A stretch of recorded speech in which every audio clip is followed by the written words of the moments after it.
ಶುಭೋದಯ ಮಕ್ಕಳೇ. ಪಾಠ 3 ಹಿಲ್ಟನ್ ಹೆಡ್ ಚಳವಳಿ. ಹಿಲ್ಟನ್ ಹೆಡ್ ಅನ್ನೋದು ಒಂದು ಜಾಗದ ಹೆಸರು. ಅಲ್ಲಿ ಏನು ಚಳವಳಿ ಆಯಿತು ಅನ್ನೋದನ್ನು ನಾವು ನೋಡೋಣ. ಇದನ್ನು ಬರೆದಿರೋರು ಶಶಿಧರ ವಿಶ್ವಾಮಿತ್ರ. ಪ್ರವೇಶ: ಯಾವುದೇ ವಸ್ತುವಿರಲಿ ಅದು ನಮ್ಮ ಬಳಿ ಇದ್ದಾಗ ಅದರ ಬೆಲೆ ತಿಳಿಯುವುದಿಲ್ಲ.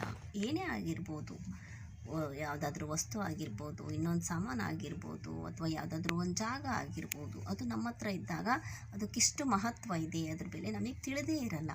ಅದನ್ನು ನಾವು ಕಳೆದುಕೊಂಡಾಗ ಅದೆಷ್ಟು ಅಮೂಲ್ಯವಾದ ವಸ್ತುವಾಗಿತ್ತೆಂಬುದು ಅರಿವಿಗೆ ಬರುತ್ತದೆ. ಅದು ನಮ್ಮ ಹತ್ರ ಸ್ವಲ್ಪ ದಿವಸ ಇರುತ್ತೆ, ಆಮೇಲೆ ನಮ್ಮ ಹತ್ರ ಎಲ್ಲ ಕಳೆದೋಗುತ್ತೆ. ಆವಾಗ ಅದರದ್ದು ಬೆಲೆ ಏನು ಅನ್ನೋದು ನಮಗೆ ನಿಜವಾಗ್ಲೂ ಅರಿವಾಗೋದು. ಪರಿಸರದ ವಿಷಯದಲ್ಲೂ ಇದು ನಿಜ. ಬರೀ ವಸ್ತುಗಳ ವಿಷಯದಲ್ಲಿ, ವ್ಯಕ್ತಿಗಳ ವಿಷಯದಲ್ಲ, ಇದು ಪರಿಸರ ವಿಷಯದಲ್ಲೂ ಸಹ ಇದು ಅಕ್ಷರಶಃ ಸತ್ಯ. ಪರಿಸರವು ಚೆನ್ನಾಗಿದ್ದಾಗ, ಪ್ರಕೃತಿಯು ರಮಣೀಯವಾಗಿದ್ದಾಗ ಅದನ್ನು ನಾವು ಅಷ್ಟೇನು ಗಮನಿಸುವುದಿಲ್ಲ. ಪ್ರಕೃತಿ ಎಲ್ಲ ಥರ ಚೆನ್ನಾಗಿರುತ್ತೆ, ಮಳೆ ಬೆಳೆ ಚೆನ್ನಾಗಿರುತ್ತೆ, ಎಲ್ಲರೂ ಆರೋಗ್ಯವಾಗಿರ್ತೀವಿ. ಆದರೆ ಅದ್ರ ಬಗ್ಗೆ ನಮಗೆ ಗಮನನೇ ಇರೋದಿಲ್ಲ. ಈ ಪ್ರಕೃತಿಯಿಂದ ನಮಗೆ ಇಷ್ಟೆಲ್ಲ ಸಿಗ್ತಾ ಇದೆ ಅನ್ನೋದನ್ನು, ಅಥವಾ ಗಮನಿಸಿದರೂ ಅದು ವಿಶೇಷವಾದ ಸಂಗತಿ ಎಂದು ನಮಗನಿಸುವುದಿಲ್ಲ. ಯಾರಿಗಾದರೂ ಗಮನಕ್ಕೆ ಬಂದಿರ್ಬೋದು, ಅದಕ್ಕೇನಷ್ಟು ಮಹತ್ವ ಕೊಟ್ಟಿರುವುದಿಲ್ಲ. ಆದರೆ ಪ್ರಕೃತಿ ಹಾಳಾದಾಗ, ಪ್ರದೂಷಣೆಗೆ ಒಳಗಾದಾಗ ನಾವು ಪರಿತಪಿಸತೊಡಗುತ್ತೇವೆ. ಆದರೆ ಅದೇ ಪ್ರಕೃತಿ ಹಾಳಾದಾಗ, ಕಲುಷಿತಗೊಂಡಾಗ ನಾವು ಅನಾರೋಗ್ಯ ಪಡಿತರಾಗ್ತೇವೆ. ಎಲ್ಲದಕ್ಕೂ ಮಳೆ ಬೆಳೆಗೆ ಬರುತ್ತೋ ಅವಾಗ ನಮಗೆ ಅದರ ಮಹತ್ವ ಗೊತ್ತಾಗೋದು. ಹಿಲ್ಟನ್ ಹೆಡ್ನಲ್ಲಿ ಹಾಗೆ ಪ್ರಕೃತಿಯ ಮೇಲೆ ದೌರ್ಜನ್ಯ ನಡೆಯಲು ಶುರುವಾಗಿ ಹಲವು ದಿನಗಳ ನಂತರವಷ್ಟೇ ಸ್ಥಳೀಯರು ಜಾಗೃತರಾದರು. ಇಲ್ಲಿ ಹಿಲ್ಟನ್ ಹೆಡ್ನಲ್ಲೂ ಸಹ ಪ್ರಕೃತಿ ಮೇಲೆ ದೌರ್ಜನ್ಯ ಶುರುವಾಗುತ್ತೆ. ಸ್ವಲ್ಪ ದಿವಸ ತನಕ ಯಾರು ಏನೂ ಅದ್ರ ಬಗ್ಗೆ ಗಮನ ಕೊಡೋದಿಲ್ಲ. ಆಮೇಲೆ ಅದ್ರ ಬಗ್ಗೆ ಅವರು ಜಾಗೃತರಾಗಿ ಅದನ್ನು ಉಳಿಸ್ಕೊಳ್ಳೋಕ್ಕೆ ಪ್ರಯತ್ನ ಪಡ್ತಾರೆ. ತಮ್ಮ ಪ್ರಕೃತಿಗಾಗಿ ಅವರು ಹೋರಾಟ ಕೈಗೊಂಡರು. ಆ ಪ್ರಕೃತಿ ಉಳಿಸ್ಕೊಳ್ಬೇಕು ಅನ್ನೋದಕ್ಕೆ ಹೋರಾಟನೇ ಕೈಗೊಳ್ತಾರೆ. ಹಿಲ್ಟನ್ ಹೆಡ್ನ ಪರಿಸರ ಚಳುವಳಿಯು ಯಾವುದೇ ಚಳುವಳಿಯೂ ಸಣ್ಣದಲ್ಲ. ಚಳುವಳಿಯು ಅದರ ಗಾತ್ರದಿಂದಲ್ಲ, ಬದಲಿಗೆ ಉದ್ದೇಶದಿಂದ ದೊಡ್ಡದೋ ಚಿಕ್ಕದೋ ಎಂದು ಪರಿಗಣಿಸಲ್ಪಡುತ್ತದೆ ಎಂಬುದನ್ನು ಸೂಚಿಸುತ್ತದೆ.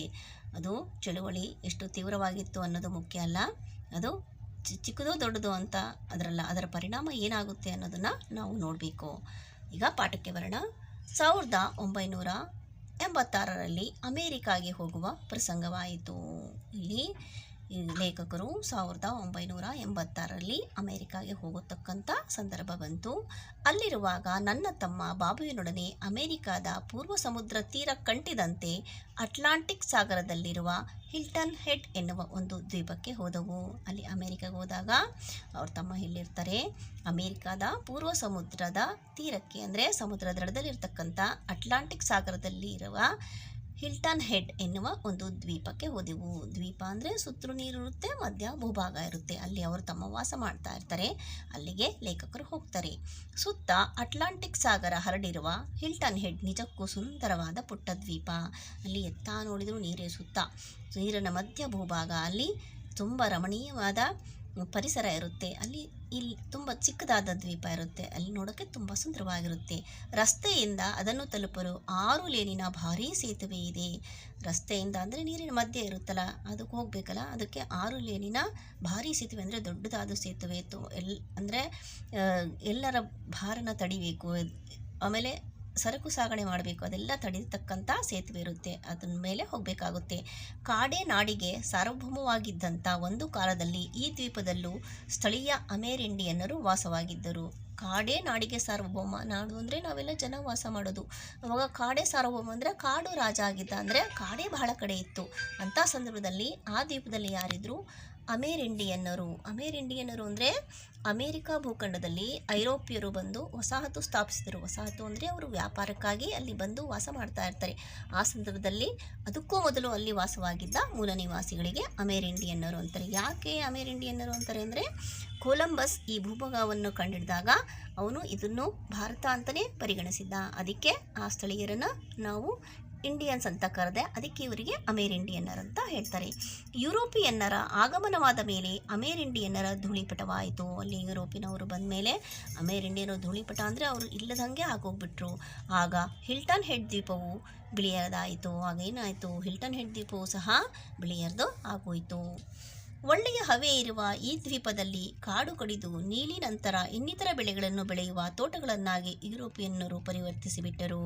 ಅಲ್ಲಿ ಒಳ್ಳೆಯ ಹವೆ ಇತ್ತು. ದ್ವೀಪದಲ್ಲಿ ತುಂಬ ಕಾಡಿತ್ತು. ಆದರೆ ಅಲ್ಲಿ ಅಲ್ಲಿ ಪರಿಸರಕ್ಕೆ ಬೆಳೀತಕ್ಕಂಥ ಎಲ್ಲ ಗಿಡಗಳನ್ನು ಕಡ್ದಾಕ್ಬಿಟ್ಟು ಎಲ್ಲ ತೋಟಗಳನ್ನಾಗಿ ಪರಿವರ್ತನೆ ಮಾಡಿಬಿಟ್ರು ಯುರೋಪಿಯನ್ನರು. ಆದರೂ ಅಲ್ಲಲ್ಲಿ ಬೇಕಾದಷ್ಟು ಓಕ್ ಮರಗಳು ಇದ್ದವು. ಓಕ್ ಮರಗಳು ಅಂದರೆ ಎತ್ತರಕ್ಕೆ ತುಂಬ ಎತ್ತರ ಬೆಳೀತಕ್ಕಂಥ ಒಂದು ಜಾತಿಯ ಮರಗಳು ಅಲ್ಲಿ ಬಹಳಷ್ಟು ಬೆಳೀತಾ ಇದ್ವು. ಅವರು ಅಷ್ಟೊಂದು ಪರಿವರ್ತನೆ ಮಾಡಿದ್ರು. ಅಲ್ಲಲ್ಲಿ ಕೆಲವೊಂದು ಓಕ್ ಮರಗಳು ಇದ್ವು. ಕಡಲ ತೀರದ ಸಸ್ಯಗಳಿದ್ದವು. ಕಡಲ ತೀರ ಅಂದರೆ ಸಮುದ್ರ ತೀರದಲ್ಲೇ ಬೆಳೀತಕ್ಕಂಥ ವಿಶಿಷ್ಟ ಸಸ್ಯಗಳು ಸಹ ಇದ್ವು. ದಿನ ಕಳೆದಂತೆ ತೋಟ ತುಡಿಕೆಯಿಂದ ವರಮಾನ ಕಡಿಮೆ, ವರ್ಷವಿಡೀ ಉತ್ತಮ ಹವೆ, ಕಡಲ ತೀರ, ಒಳ್ಳೆಯ ಬಂದರು ಇರುವ ಈ ದ್ವೀಪದಲ್ಲಿ ತೋಟ ತುಡಿಕೆಗಳನ್ನು ತೆಗೆದು ರೆಸಾರ್ಟ್ಗಳು, ಗಾಲ್ಫ್ ಕೋರ್ಸುಗಳು, ಕ್ರೀಡಾ ಮೈದಾನಗಳು, ಬೋಟಿಂಗ್ ಇತ್ಯಾದಿಗಳನ್ನೆಬ್ಬಿಸಿದರೆ ಲಾಭ ಎನಿಸುತ್ತೇನೋ. ತೋಟ ತುಡಿಕೆಗಳು ಅಂದರೆ ಅಲ್ಲಿ ಏನು ಬೆಳೀತಾರೋ ಅದನ್ನು ತೋಟಗಾರಿಕೆ ಮಾಡ್ತಾ ಇರ್ತಾರೆ. ಅದರಿಂದಲೇ ವರಮಾನ ಪಡಿತಾ ಇರ್ತಾರೆ. ವರ್ಷವಿಡೀ ಒಳ್ಳೆಯ ಹವೆ ಇರುತ್ತೆ. ಮತ್ತು ಕಡಲ ತೀರದಲ್ಲಿ ಬಂದರುಗಳು ಇರ್ತವೆ. ಆ ದ್ವೀಪದಲ್ಲೇ ಬೆಳೀತಕ್ಕಂಥ ಎಲ್ಲ ಪದಾರ್ಥಗಳೂ ಅಲ್ಲಿರ್ತವೆ. ಬರ್ತಾ ಬರ್ತಾ ಏನಿಸ್ತು ಜನಗಳಿಗೆ, ಇದಿಷ್ಟೇ ಸಾಲದು, ಇಲ್ಲಿನ್ನ ಬೇರೆ ಥರ ವ್ಯಾಪಾರ ಮಾಡಿದ್ರೆ ಇನ್ನೂ ಒಳ್ಳೇದೇನೋ ಅನ್ನಿಸ್ತು. ಅವಾಗ ಏನು ಮಾಡಿದ್ರು, ರೆಸಾರ್ಟ್ಗಳನ್ನು ಮಾಡಿದರು, ಗಾಲ್ಫ್ ಕೋರ್ಸುಗಳನ್ನು ಮಾಡಿದರು. ಗಾಲ್ಫ್ ಕೋರ್ಸ್ ಅಂದರೆ ಗಾಲ್ಫ್ ಆಟದ ಅಂಗಣಗಳು. ಗಾಲ್ಫ್ ಆಟ ಅಂತಂದರೆ ಶ್ರೀಮಂತರ ಆಟ ಅಂತಲೇ ಪ್ರಸಿದ್ಧ ಆಗಿರ್ತಕ್ಕಂಥ ಒಂದು ವಿಲಾಸಿ ಆಟ. ರೆಸಾರ್ಟ್ಗಳು ಅಂದರೆ ಬಂದು ನೋಡಿ ಜನಗಳು ತಂಗಿ ಹೋಗತಕ್ಕಂಥ ಜಾಗ. ಮತ್ತು ಕ್ರೀಡಾ ಮೈದಾನಗಳು, ಆಟಾಡೋಕ್ಕಾಗಿ ಮೈದಾನಗಳು. ಬೋಟಿಂಗ್ ಅಂದರೆ ನೀರಿನಲ್ಲಿ ಬೋಟ್ ಮಾಡೋದು, ಈ ಥರ ಎಲ್ಲನೂ ಮಾಡಿದರೆ ಲಾಭ ಅನಿಸಿ ಅದನ್ನೆಲ್ಲ ಪ್ರಾರಂಭ ಮಾಡಿದರು. ಸಾಹುಕಾರರ ನಾಡಾದ ಅಮೇರಿಕಾದಲ್ಲಿ ಇಂಥ ಐಡಿಯಾಗಳಿಗೆ ಪ್ರೋತ್ಸಾಹ ಕೊಡುವವರು ಬೇಕಾದಷ್ಟು ಜನ. ಅಮೇರಿಕಾ ಅಂದರೆ ಶ್ರೀಮಂತ ದೇಶ. ಇದರಲ್ಲಿ ಇದಕ್ಕೆಲ್ಲ ಬಹಳ ಪ್ರೋತ್ಸಾಹ ಕೊಡ್ತಾ ಇರ್ತಾರೆ. 60ರ ದಶಕದಲ್ಲಿ ಈ ಸುಧಾರಣೆಗಳು ಜಾರಿಗೊಂಡು ತೋಟ ತುಡಿಕೆಗಳು ಬದಲು ಸೀ ಬೀಚ್ ಹೋಟೆಲುಗಳು, ಸ್ಟೇ ಹೋಮ್ಗಳು, ಗಾಲ್ಫ್ ಕೋರ್ಸುಗಳು ಪ್ರಾರಂಭ ಮಾಡಿದರು. ಅದು ಏನಾಯಿತು, 60ರ ದಶಕ ಅಂದರೆ 1966ರಲ್ಲಿ ಎಲ್ಲ ಸುಧಾರಣೆಗಳನ್ನು ಒಳಗೊಂಡ್ಬಿಟ್ಟು ತೋಟ ಅಂದರೆ ಅಲ್ಲಿ ಏನು ಬೆಳೀತಾ ಇರ್ತಾರೋ ಅದನ್ನು ಬಿಟ್ಟುಬಿಟ್ಟು ಬೇರೆ ಬೀಚ್ಗಳನ್ನು ಪ್ರವರ್ಧಮಾನಕ್ಕೆ ತರ್ತಾರೆ. ಬೀಚ್ಗಳಲ್ಲಿ ಹೋಟೆಲ್ಗಳನ್ನು ಮಾಡ್ತಾರೆ. ಸ್ಟೇ ಹೋಮ್ಗಳು ಅಂದರೆ ಯಾತ್ರಾರ್ಥಿಗಳು ಬಂದು ತಂಗಿ ಅಲ್ಲಿನ ಪ್ರಕೃತಿನ ವೀಕ್ಷಿಸಿ ಹೋಗತಕ್ಕಂಥ ಮನೆಗಳು. ಗಾಲ್ಫ್ ಕೋರ್ಸುಗಳು ಅಂದರೆ ಹೇಳಿದ್ನಲ್ವ, ಗಾಲ್ಫ್ ಆಟದ ಕ್ರೀಡಾಂಗಣಗಳು. ಮತ್ತು ತೋಟ ತುಡಿಕೆ, ಹಿನ್ನೀರು ಕೋವುಗಳು, ಹೊಂಡಗಳು, ಕಾಡು ಕೊಚ್ಚತೊಡಗಿದರು. ಇವೆಲ್ಲ ಮಾಡೋದಕ್ಕಾಗಿ ಅಲ್ಲಿರೋ ತೋಟಗಳನ್ನು ಮತ್ತು ಸಣ್ಣ ಸಣ್ಣದಾಗಿ ಬೆಳೆದ ಗಿಡಗಳಲ್ಲೇನೋ ಅವರು ವ್ಯವಸಾಯ ಮಾಡ್ತಿರ್ತಾರೋ ಅದನ್ನೆಲ್ಲ ಕಡ್ದಾಕ್ಬಿಟ್ಟು, ಹಿನ್ನೀರು ಕೋವುಗಳು ಅಂತಂದರೆ ಸಮುದ್ರದ ಒಳಚಾಚಿರೋ ಭಾಗ, ಅಲ್ಲೇನು ಅವರು ವ್ಯವಸಾಯ ಮಾಡ್ತಾಯಿರ್ತಾರೋ ಅದನ್ನು ತೆಗೆದುಬಿಟ್ಟು, ಹೊಂಡಗಳನ್ನು ತೆಗೆದು ಕಾಡು ಎಲ್ಲ ಕಡಿದ್ಬಿಟ್ಟು ಇವ್ರಿಗೆ ಬೇಕಾದಂಥ ಲಕ್ಸುರಿಯಾಗಿ ಅಂತಂದರೆ ವಿಲಾಸಿ ಜೀವನಕ್ಕೆ ಏನು ಬೇಕೋ ಅವನ್ನೆಲ್ಲ ಮಾಡ್ತಾರೆ.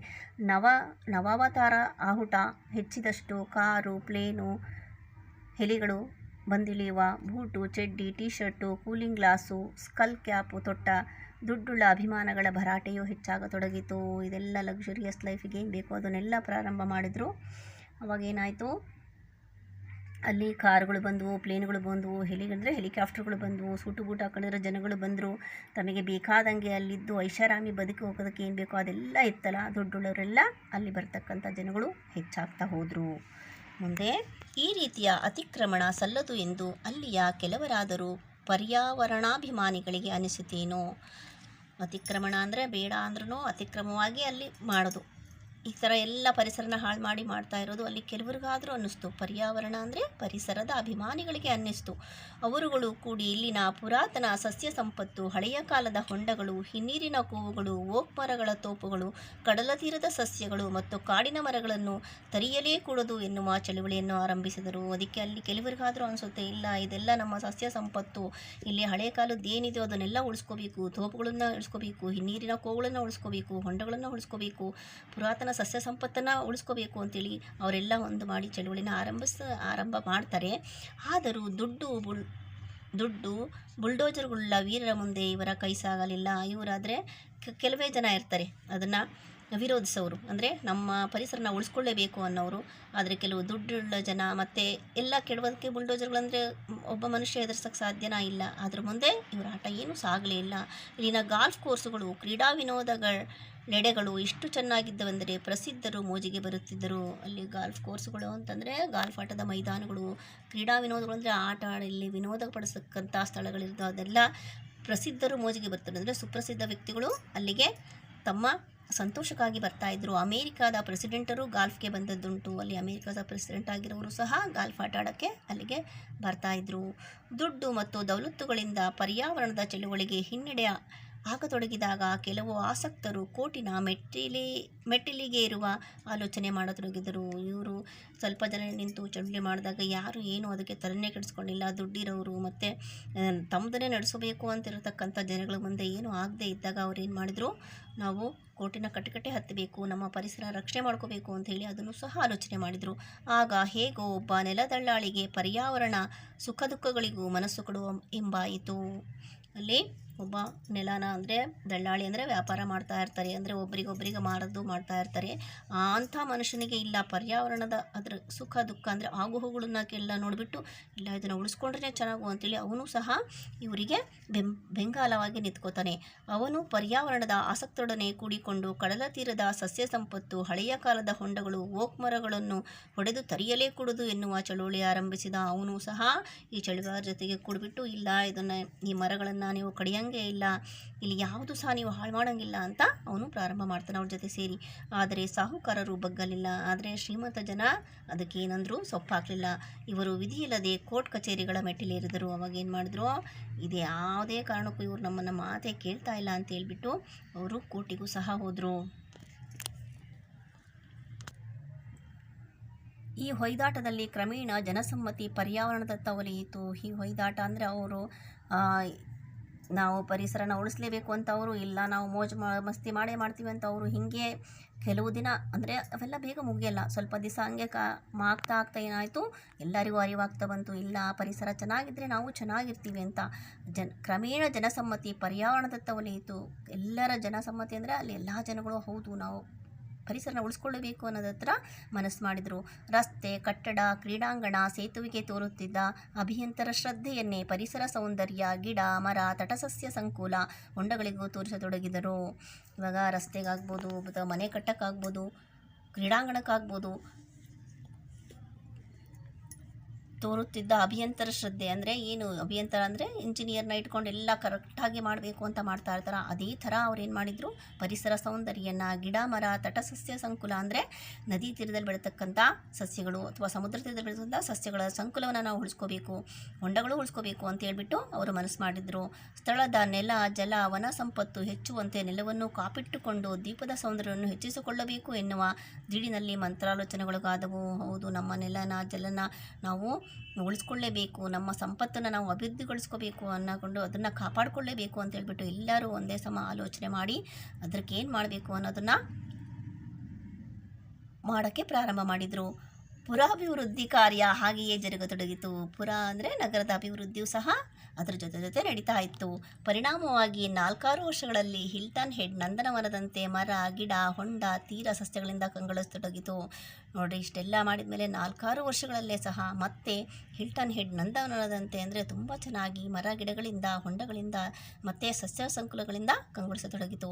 ಅವುಗಳ ನಡುವೆ ಕ್ರೀಡೆಗೆ ಎಡೆಗಳಾದವು. ಅದ್ರ ಜೊತೆ ಮತ್ತೆ ಕ್ರೀಡೆಗಳು ಸಹ ಸಾಕ್ತಾ ಇದ್ವು. ಪ್ರೆಸಿಡೆಂಟರು ಪಚ್ಚೆಯಂತೆ ಹೊಳೆಯುವ ಇಲ್ಲಿನ ಗಾಲ್ಫ್ ಕೋರ್ಸಿಗೆ ಆಡಲು ಬರುವುದು ಸಾಧಾರಣವಾಯಿತು. ಮತ್ತು ಪ್ರೆಸಿಡೆಂಟರು ಸಹ ಇಲ್ಲಿನ ಗಾಲ್ಫ್ ಮೈದಾನಕ್ಕೆ ಆಟ ಆಡೋಕ್ಕೆ ಬಂದರು. ಮತ್ತು ಯಥಾಸ್ಥಿತಿ ಮೊದಲಿನಂಗೆ ಆಯಿತು. ಸೌಂದರ್ಯದಿಂದ ರಮಣೀಯವಾಗಿ ಕೂಡ್ತು ಈ ದ್ವೀಪ. ದಿನವಿಡೀ ಸುತ್ತಾಡಿ ಸಂತೋಷಪಟ್ಟು ಕಡಲ ತಡಿಯ ಪುರಾತನ ಲೈಟ್ ಹೌಸನ್ನೇರಿ ಅಟ್ಲಾಂಟಿಕ್ ಮಹಾಸಾಗರ, ಸಮುದ್ರದಲ್ಲಾಡುತ್ತಿದ್ದ ನೌಕೆಗಳು, ಕಡಲ ಕಾಗೆಗಳು, ನಮ್ಮ ಬಡ್ಡೆಗೆ ಬಂದಿಳಿಯುವ ರೇವಾನ್ ಮೈನಾಗಳನ್ನು ನೋಡಿ ನಾವು ಆನಂದಿಸಿದೆವು. ಮತ್ತು ದಿನವಿಡೀ ಎಲ್ಲ ಕಡೆ ಸುತ್ತಾಡಿಬಿಟ್ಟು ಸಂತೋಷಪಟ್ಬಿಟ್ಟು ಕಡಲ ತಡಿ ಅಂದರೆ ಕಡಲ ತೀರದಲ್ಲಿರ್ತಕ್ಕಂಥ ಲೈಟ್ ಹೌಸನ್ನೇರಿ ಅಟ್ಲಾಂಟಿಕ್ ಮಹಾಸಾಗರದ ಎಲ್ಲ ಪರಿಸರವನ್ನು ವೀಕ್ಷಿಸಿ ಮತ್ತು ಸಮುದ್ರದಲ್ಲಿ ಓಡಾಡ್ತಿದ್ದ ನೌಕೆಗಳನ್ನು ಮತ್ತು ಕಡಲಲ್ಲಿ ಇರ್ತಕ್ಕಂಥ ಕಾಗೆಗಳನ್ನು ಮತ್ತು ಅಲ್ಲೇ ಬರತಕ್ಕಂಥ ರೇವನ್ ಮತ್ತು ಮೈನಾಗಳನ್ನು ನೋಡಿ ಇವರು ಸಹ ಪಕ್ಷಿಗಳ ಬೇರೆ ಬೇರೆ ಥರದ ಪಕ್ಷಿಗಳನ್ನು ನೋಡಿ ಸಂತೋಷಪಟ್ಟರು.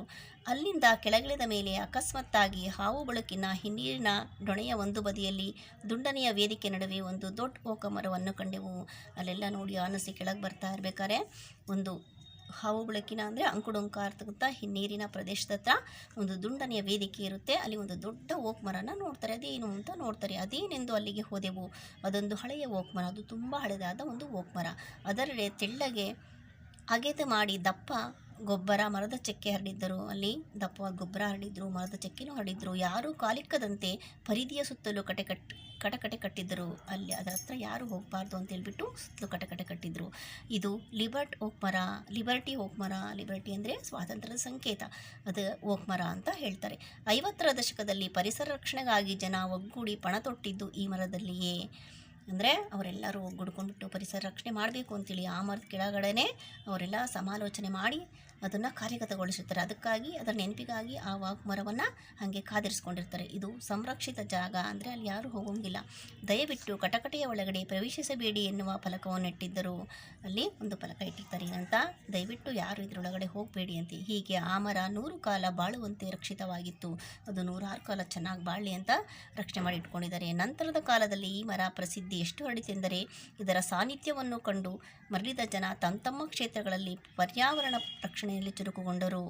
ಅಂದರೆ ನೋಡ್ರಿ, ಇಲ್ಲಿ ಬಂದು ನೋಡಿ ಅದರಿಂದ ಪ್ರಭಾವಿತರಾಗಿ ಹೌದು ನಾವು ನಮ್ಮ ಪರಿಸರ ರಕ್ಷಣೆ ಮಾಡ್ಕೋಬೇಕು ಅಂತ ಬಹಳಷ್ಟು ಜನ ಅದರಿಂದ ತಿಳ್ಕೊಂಡ್ರು. ಈ ಮರದ ಸಾನ್ನಿಧ್ಯದಲ್ಲಿ ಎಷ್ಟೋ ವಿವಾಹಗಳಿವೆ ಅಂತೆ. ಈ ಮರದ ಹತ್ರ ಅಂದರೆ ಸಾನ್ನಿಧ್ಯ ಅಂದರೆ ಅದರ ಹತ್ರದಲ್ಲಿ ಅಲ್ಲಿ ಬಹಳಷ್ಟು ವಿವಾಹಗಳು ಜರುಗಿದವೆ. ಅಂದರೆ ಅದು ಒಳ್ಳೆ ಪವಿತ್ರವಾದ ಸ್ಥಳವನ್ನಾಗಿ ಮಾಡ್ಕೊಂಡಿದ್ದಾರೆ ಜನಗಳು. ನಾವು ಸಹ ಯಾವುದೇ ಪರಿಸರನ ಹಾಳು ಮಾಡದೆ ಪರಿಸರ ರಕ್ಷಣೆ ಮಾಡ್ಕೋಬೇಕು ಅನ್ನೋದನ್ನು ನಾವು ತಿಳ್ಕೋಬೇಕು.